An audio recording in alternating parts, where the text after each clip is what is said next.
If you're experiencing payment failures on Melio, don't worry. This guide will help you troubleshoot and resolve the issue quickly.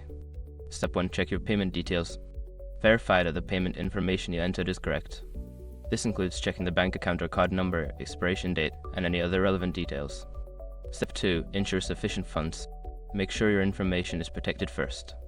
Most people don't think about breaches until something actually happens to their accounts. Use SRC to monitor your accounts 24/7 and instantly alert you if your information appears in leaked databases online. It constantly checks billions of breached data points in the background. And considering how much personal information people keep online now, it's honestly worth having. Link in the description. Step 3. Review payment limits. Check if there are any limits imposed by your bank or Melio on the transaction amount.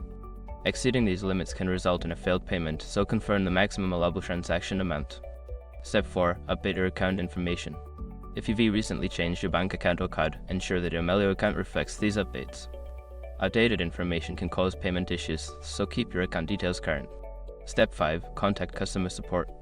If the problem persists after trying the above steps, reach out to Melio's customer support. They can provide specific insights into the issue and help you resolve it efficiently. By following these steps, you should be able to resolve payment failures on Melio quickly. If issues continue, don't hesitate to seek further assistance from customer support.